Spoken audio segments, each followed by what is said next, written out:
Hey guys, Ryan here, and I wanted to do a quick update video on the Code 3 review I did a few weeks ago. Now that I've had the chance to use this in the field at some matches and stuff, the goal is really to lighten the load on this thing, but have it perform as well as traditional heavy sand. And it absolutely did that, and I said that in the review, but I actually think it performs even better because of how fine the particles are in this sand. It really binds and locks into basically anything you put it on. So if you're using it on like rocks or barricades for PRS match, stuff like that, it does an awesome job really clinging to the surface and holding the rifle in place. So I not only didn't lose any performance, I actually think I picked some up.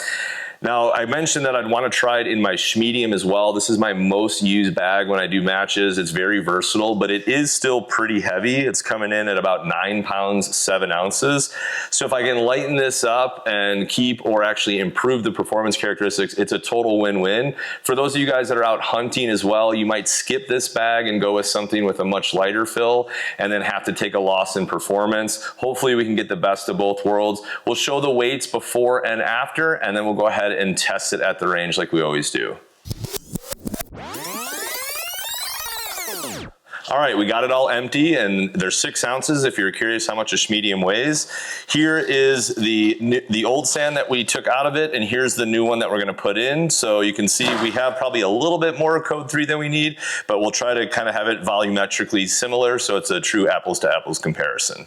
All right, we got it all sealed up, and that's about what we want. If anything, it's probably a little bit more full than it was, so let's see where the weight is coming in at.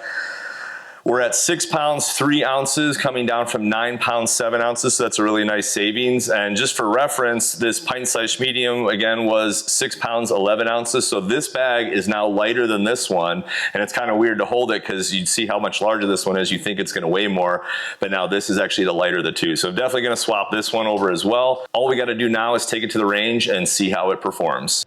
So I did end up going to the Parabellum range up in Kingman, Arizona to do some long distance training, and I was comparing the OG Optimized Game Changer with the ultralight Spexlite fill versus the Schmedium with the Code 3. I'm going to follow up on this and do something with the Ginny fill in that bag because it was way too light and I just didn't like it.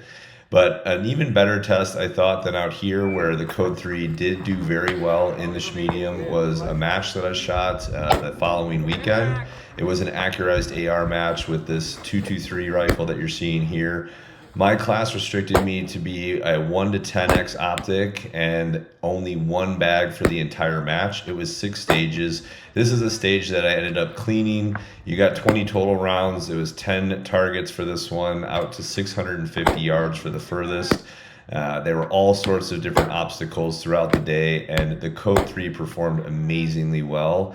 I definitely recommend it. It's truly a no-brainer over sand. You lose about 30 to 40% of the weight, and it actually performs even better than heavy sand. So gonna go with this in every bag that I have sand. I'm for sure gonna swap out the Code 3. If you wanna get yours, check out Box to Bench Precision. Use code Ryan10 to get a discount, and this stuff really is great. And stay tuned for some more videos where I'm gonna go over some of the other Spexlite fill in videos to come.